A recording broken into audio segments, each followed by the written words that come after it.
आयुक्तालय कॉलेज शिक्षा राजस्थान जयपुर की ओर से चलाए जा रहे ज्ञान सुधा चैनल के अंतर्गत इतिहास विषय के अंतर्गत आज का टॉपिक है वैदिक साहित्य। वैदिक साहित्य को मुख्य रूप से दो भागों में बांटा जा सकता है। पहले भाग में वेद, ब्राह्मण ग्रंथ, अरण्यक एवं उपनिषद या वेदांत आते हैं। मुख्य रूप से वैदिक साहित्य में यही ग्रंथ आते हैं, लेकिन वेदों से जुड़े हुए अन्य ग्रंथों को भी सामान्यतः वैदिक साहित्य के अंतर्गत ले लिया जाता है। इनमें सूत्र साहित्य, स्मृति, पुराण, महाकाव्य आदि हैं जो बाद में लिखे गए। प्रमुख वैदिक साहित्य में पहला आता है वेद। वेद का अर्थ है ज्ञान। वेदों को अपौरुषेय कहा जाता है। अपौरुषेय मतलब ईश्वर द्वारा निर्मित। वेद साहित्य को वर्षों तक सुनकर लिखा गया, इसलिए इसे श्रुति साहित्य भी कहा जाता है। वेद प्रमुख रूप से चार हैं: ऋग्वेद, यजुर्वेद, सामवेद, अथर्ववेद। प्रथम तीन वेद यानी ऋग्वेद, यजुर्वेद और सामवेद को वेद त्रयी कहा जाता है। इन वेदों से हमको वैदिक कालीन सभ्यता एवं संस्कृति की विस्तृत जानकारी प्राप्त होती है। पहला ऋग्वेद। ऋग्वेद से हमें ऋग्वेदिक कालीन सभ्यता की जानकारी मिलती है, जबकि बाकी तीनों वेदों यजुर्वेद, सामवेद और अथर्ववेद से उत्तर वैदिक कालीन सभ्यता एवं संस्कृति की जानकारी प्राप्त होती है। सबसे पहला ऋग्वेद। ऋग्वेद में 10 मंडल हैं, 1028 सूक्त है। ऋग्वेद के मंत्रों को यज्ञ के अवसर पर गाया जाता था। यज्ञ के अवसर पर देवताओं की स्तुति के लिए ये मंत्र संग्रहित किए गए हैं। अलग अलग वेद के मंत्रों को गाने वाले अलग अलग पुरोहित थे।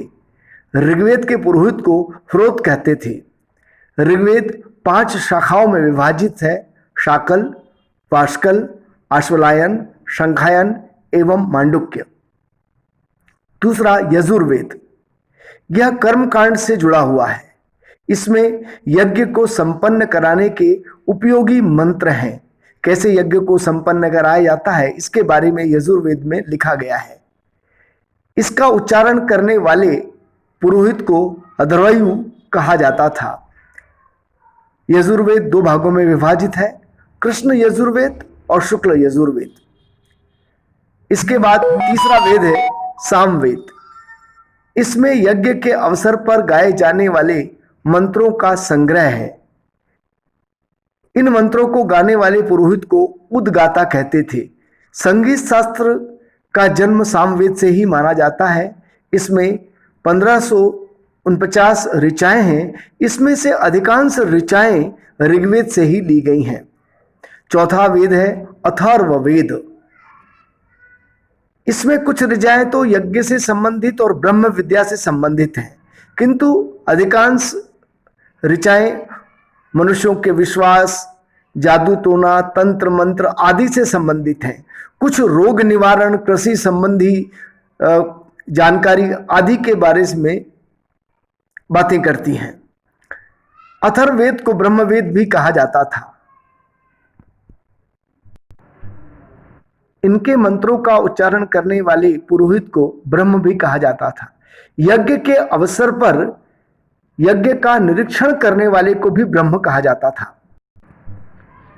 वैदिक मंत्रों की जटिलता को सरलता से व्याख्यात करने के लिए ब्राह्मण ग्रंथों का निर्माण हुआ।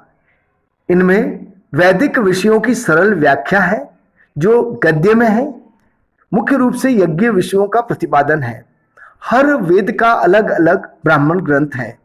जैसे ऋग्वेद का ऐत्रेयी और कौशितकी ब्राह्मण, यजुर्वेद का शतपथ और तैत्तिरीय ब्राह्मण, इसी प्रकार सामवेद का तांड्य, षड्विश और जैमिनीय ब्राह्मण, इसी प्रकार अथर्ववेद का गोपथ ब्राह्मण।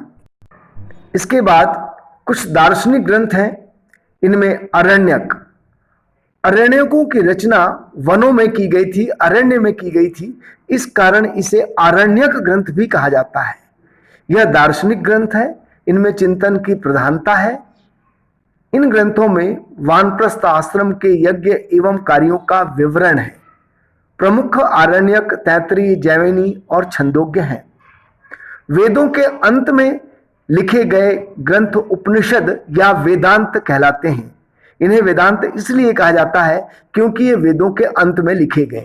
वेद, ब्राह्मण ग्रंथ, अरण्यक और इसके बाद उपनिषद। तो वेदों के अंत में लिखे गए ग्रंथ उपनिषद या वेदांत कहलाते हैं। ये दार्शनिक ग्रंथ हैं। इनमें ब्रह्म विद्या एवं आत्मज्ञान के बारे में कहा गया है। इसका मुख्य विषय ब्रह्म विद्या का प्रतिपादन करना है। उपनिषद का शाब्दिक अर्थ है समीप बैठना। यह ज्ञान सामान्यतः गुरु अपने शिष्य को अपने पास बिठाकर देता था। यह गूढ़ ज्ञान था, इसलिए इसे उपनिषद भी कहा गया है। प्रमुख उपनिषद 108 हैं। ईश, केन, कठ, प्रश्न, मुंडक, मांडुक्य आदि प्रमुख उपनिषद हैं। इन उपनिषदों में आत्मा, परमात्मा, ईश्वर आदि के बारे में बातें की गई हैं। इसमें से मुंडक उपनिषद में प्रमुख वाक्य सत्यमेव जयते दिया हुआ है। इन 4 वैदिक साहित्य यानी वेद, ब्राह्मण ग्रंथ, आरण्यक और उपनिषद के अलावा कुछ अन्य ग्रंथ भी हैं जो वैदिक साहित्य से जुड़े हुए हैं, इसलिए इनको भी इतिहासकार वैदिक साहित्य में मान लेते हैं। हालांकि ये बाद के लिखे हुए ग्रंथ हैं। प्रत्येक वेद का उपवेद भी है। जैसे ऋग्वेद का उपवेद आयुर्वेद, यजुर्वेद का उपवेद धनुर्वेद, सामवेद का उपवेद गंधर्ववेद, अथर्ववेद का उपवेद शिल्पवेद है। वेदांग। समय के साथ वैदिक ग्रंथों की व्याख्या में अंतर आने लगा, इसलिए वैदिक मंत्रों की शुद्धता को, वैदिक ज्ञान को की शुद्धता को बनाए रखने के लिए वेदांगों की रचना हुई। प्रमुख वेदांग 6 हैं। इसमें से शिक्षा, कल्प, निरुक्त, छंद, व्याकरण एवं ज्योतिष को वेदांग कहा जाता है। शिक्षा स्वर शास्त्र से संबंधित है, उच्चारण से संबंधित है। कल्प कर्मकांड से संबंधित है और निरुक्त शब्द व्युत्पत्ति से संबंधित है। सूत्र साहित्य, इनका संबंध ब्राह्मण एवं स्मृति ग्रंथों से है। सूत्र साहित्य एवं स्मृति साहित्य में समाज से संबंधित बातें दी गई है। इसमें प्राचीन भारतीय समाज का संचालन कैसे होता था, यज्ञ, संस्कार आदि कैसे थे, क्या कैसे होने चाहिए, इस पर प्रकाश डाला गया है। सूत्र साहित्य 3 है: श्रोत सूत्र, गृह सूत्र और धर्म सूत्र। श्रोत सूत्र में यज्ञों का वर्णन है। गृह सूत्र में गृहस्थ के जीवन के, दैनिक जीवन के संस्कार के बारे में वर्णन है। गृहस्थ के दैनिक जीवन में किए जाने वाले कर्मकांडों का वर्णन है। तीसरा धर्म सूत्र, इसमें विधि या नियम है। इसमें प्रमुख बात यह है कि इसमें आश्रमों का वर्णन दिया गया है। स्मृति साहित्य, स्मृतियों में नियम या कानून है। इसमें धर्म एवं सामाजिक परंपरा का वर्णन है, आचार विचार का वर्णन है। स्मृतियों की रचना 2री सदी ईसा पूर्व से लेकर ईसा की 2री सदी के बीच की मानी जाती है। प्रमुख स्मृतियां मनुस्मृति, याज्ञवल्क्य स्मृति, कात्यायन स्मृति, पाराशर स्मृति, गौतम स्मृति, नारद स्मृति आदि है। सबसे प्राचीन स्मृति मनु स्मृति है। मनु स्मृति की रचना 2री शताब्दी ईसा पूर्व की मानी जाती है। प्रत्येक स्मृतियों के लिए कुछ भाष्यकार भी हुए। प्रमुख स्मृतियों के भाष्यकार हैं, जैसे कि मनु स्मृति के भाष्यकार या टीकाकार मेघातिथि, गोविंदराज एवं कल्लुक भट्ट हैं। इसी प्रकार याज्ञवल्क्य स्मृति के टीकाकार विश्वरूप, अपरार्क एवं विज्ञानेश्वर हैं। इसके बाद पुराणों की बात करते हैं। पुराणों में सृष्टि की उत्पत्ति से लेकर जो प्राचीन राजवंश हैं उनका इतिहास है, प्राचीन वंशों का इतिहास है। पुराणों के संकलनकर्ता महर्षि लोमहर्ष एवं उनके पुत्र उग्रश्रवा माने जाते हैं। प्रमाणित 18 पुराण माने जाते हैं। इनमें प्रमुख पुराण है मत्स्य पुराण, मार्कंडेय पुराण, भागवत पुराण, वराह पुराण, विष्णु पुराण, वायु पुराण, अग्नि पुराण। सबसे प्राचीन पुराण मत्स्य पुराण है। बाद के काल में षट दर्शन का सिद्धांत आया। षट दर्शन 6 माने जाते हैं: योग, सांख्य, न्याय, वैशेषिक, पूर्व मीमांसा और उत्तर मीमांसा। इन 6 दर्शनों के प्रणेता निम्नानुसार हैं।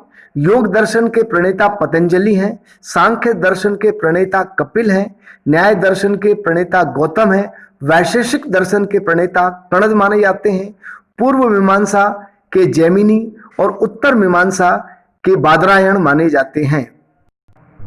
बाद के ग्रंथों में 2 महाकाव्य प्रसिद्ध हैं। हालांकि इनको धार्मिक साहित्य में भी माना जाता है और लौकिक साहित्य में भी मान लिया जाता है।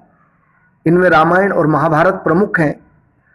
रामायण के रचयिता वाल्मीकि हैं। रामायण का वर्तमान स्वरूप में 2400 श्लोक हैं। यह 7 खंडों में विभाजित है: बालकांड, अयोध्याकांड, अरण्यकांड, किष्किंधाकांड, सुंदरकांड और उत्तरकांड। यह एक आदर्श महाकाव्य है जिसमें राम के चरित्र का वर्णन किया गया है।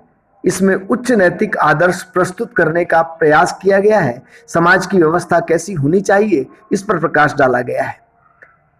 यह संस्कृत में लिखा गया ग्रंथ है। इसी के आधार पर आधुनिक काल में, मुगल काल में, अकबर के समय में तुलसीदास ने रामचरितमानस की अवधि में रचना की थी। महाभारत के रचयिता वेद व्यास माने जाते हैं। इसे जय संहिता भी कहा जाता है। इसमें 1 लाख श्लोकों का संग्रह है, इसलिए इसे सतसहस्त्र संहिता भी कहा जाता है। इसमें कौरव एवं पांडवों के युद्ध का वर्णन है और युद्ध के बाद की विभीषिका एवं स्थिति का वर्णन किया गया है।